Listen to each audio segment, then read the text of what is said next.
Friends, మన యొక్క దేశవ్యాప్తంగా మనకు ఎన్నికలైతే జరుగుతున్నాయి కాబట్టి మనకు ప్రజెంట్ ఇప్పుడు ఏ పార్టీ గెలవబోతుంది, ఏ పార్టీ లీడ్లో ఉంది, సో మనకి ఏ రాష్ట్రాల్లో ఏ పార్టీ లీడ్లో ఉంది, ఏ రాష్ట్రాల్లో ఎవరు ముఖ్యమంత్రి కాబోతున్నారు, ఎవరు ముందంజలో ఉన్నారు, మీకు క్లారిటీగా ఎక్స్ప్లెయిన్ చేస్తాను.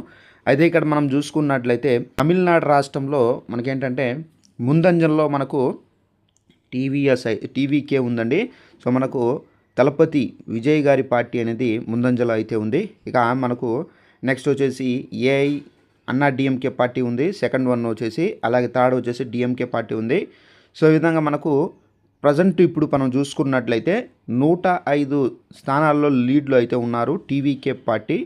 ఇక మనకు తమిళనాడులో కూడా ఇదే ప్రచారం అయితే జరుగుతుంది. సో తలపతి విజయ్ ముఖ్యమంత్రి కాబోతున్నారని చెప్పేసి, చరిత్ర సృష్టించబోతున్నారని చెప్పేసి ఇక్కడైతే మనకు ఏంటంటే అక్కడ చాలా వరకు స్ప్రెడ్ అవుతుంది న్యూస్. అలాగే మనకు ఒకవేళ విజయ్ గారు కనుక ముఖ్యమంత్రి అయితే కనుక ఫస్ట్ మనకు ఏపీలో ఎన్టీ రామారావు గారు, తమిళనాడు డిఎంకే అంటే స్టాలిన్ గారు, అలాగే ఇప్పుడు ఏంటంటే నెక్స్ట్ మనకు తమిళనాడులో మనకు విజయ్ గారు అయితే చరిత్ర సృష్టించబోతున్నారండి. ఇక సెకండ్ వన్ చూసుకున్నట్లయితే ఇక్కడ మనకు కేరళలో చూసుకున్నట్లయితే ఇప్పుడు మనకు బీజేపీ పార్టీ అక్కడైతే అధికారంలో అయితే ఉంది. ఇప్పుడు ప్రజెంట్ ఇక్కడ చూసుకున్నట్లయితే యూడిఎఫ్ పార్టీ అనేది, యూడిఎఫ్ అంటే కాంగ్రెస్ పార్టీ ఇక్కడైతే అధికారంలోకి అయితే వచ్చే దిశలో అయితే ఉంది. అలాగే మనకు ఎల్డిఎఫ్లో అయితే 41 సీట్లు, ఎన్డీఏకి అయితే 1 సీట్ అయితే ఉంది. సో ఇప్పుడు ఏంటంటే ఎన్డీఏకి ఇక్కడ ఛాన్స్ అయితే చాలా వరకు తగ్గిపోయింది.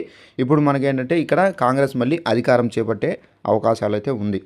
ఇక థర్డ్ వన్ చూసుకున్నట్లయితే వెస్ట్ బెంగాల్లో చూసుకున్నట్లయితే అంటే మనకు కలకత్తాలో చూసుకున్నట్లయితే టీఎంసీకి వచ్చేసి 90 సీట్లు, అంటే మమతా బెనర్జీకి 90 సీట్లు అయితే వచ్చాయి. ఇక మనం చూసుకున్నట్లయితే బీజేపీ ఇక్కడ ముందంజలో అయితే ఉంది. బీజేపీ అయితే ఇక్కడ అధికార పగ్గాలు చేపట్టే అవకాశం అయితే చాలా వరకు అయితే ఉందండి.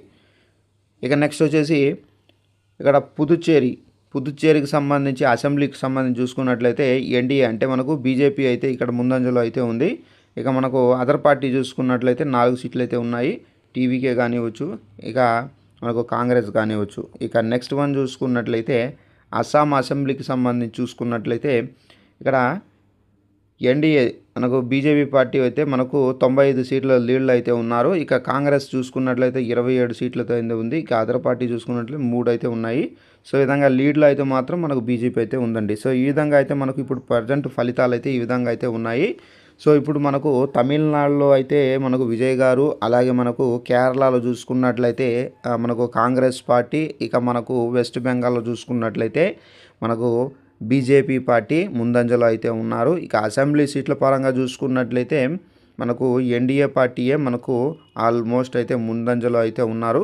సో ఇదండి ఇన్ఫర్మేషన్. ఇలాంటి అప్డేట్స్ కోసం ఛానల్ను ఫాలో అవుతానండి. Thanks for watching this video. All the best.